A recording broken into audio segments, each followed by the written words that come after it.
So ever since I can remember, I've had a serious sweet tooth. I was raised in a family that had dessert almost every day after dinner. We had things like pie, ice cream, fruits with sugar, and all kinds of other desserts. And this habit actually continued even after I moved out to go to college.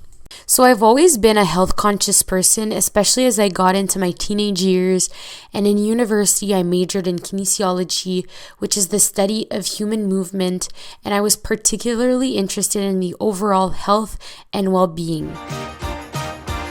Maybe you should try Jenny Craig. Even during this time in my life, I was still finding myself reaching for sweets daily, whether that was chocolates, fruits with maple syrup, sugary breakfast cereals, and so much more. No sugar added, and I'm proud of that. I found myself having intense cravings, especially after dinner, and I wasn't able to resist them. So today, I don't have any cravings for sugar whatsoever, and the tips I'll be sharing with you today are the ones that I learned and used to overcome my sugar addiction. So if someone like me who was craving and eating sugar almost every single day can do it, I promise you can do it too. So first and foremost, let's talk about why you should consider cutting down your sugar intake.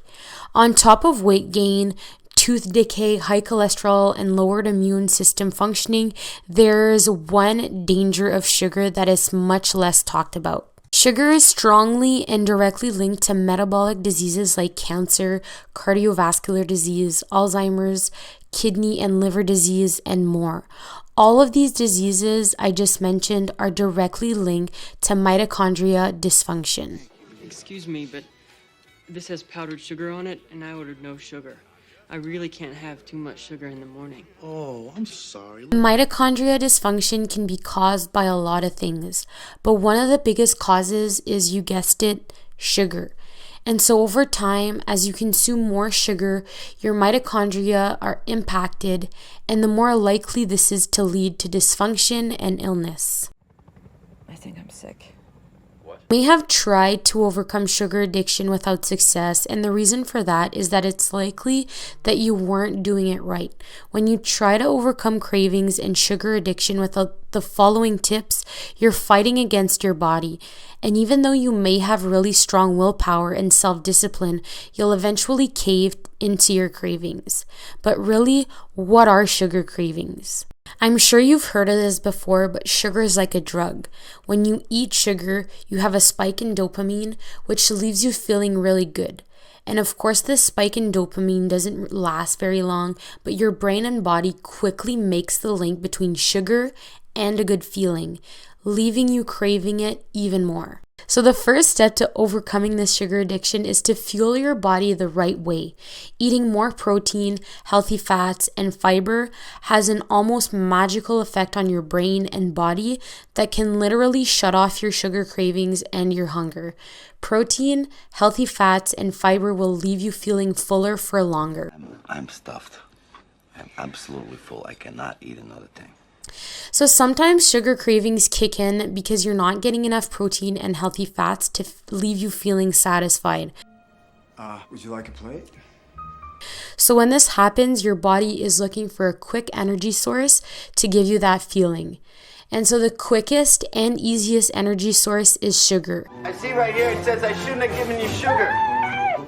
So as you eat more protein, healthy fats, and fiber, your body will be left feeling satisfied, and the cravings will eventually happen less frequently. But if you don't stop having these silly cravings at 4 o'clock in the morning, I'm gonna freeze to death. So the second step is to understand the psychology behind sugar cravings.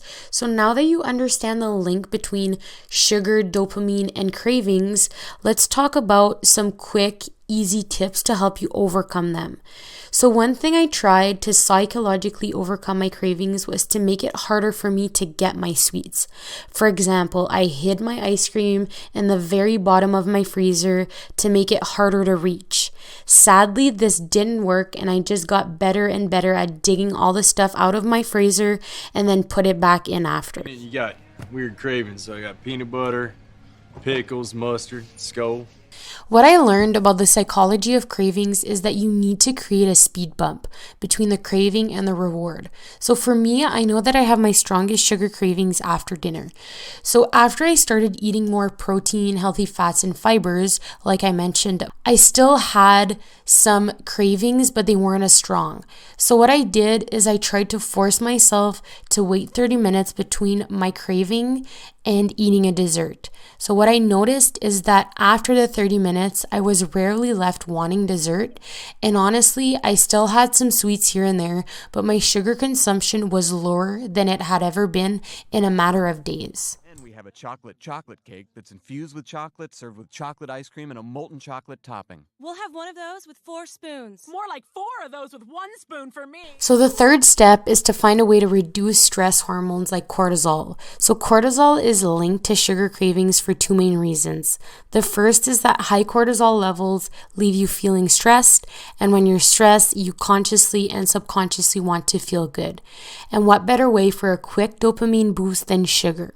The second reason cortisol is linked to sugar cravings is that high cortisol levels lead to increased hunger signals, leaving you craving food and sugary foods more specifically. Eating all this food, you animals, you're just going to get fat. Who eats food these days? Who decided it's that you had 2007. For me, reducing my stress was all about improving the quality of my sleep and finding ways to cope with the stresses in my life by starting therapy.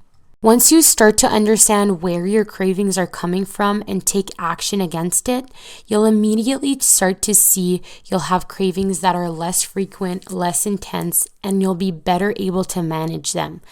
At the end of the day, nobody's perfect and everybody gives into their cravings once in a while. I'm Emily from Health Insight, and I hope you enjoyed this video. Please like, comment, and subscribe for more.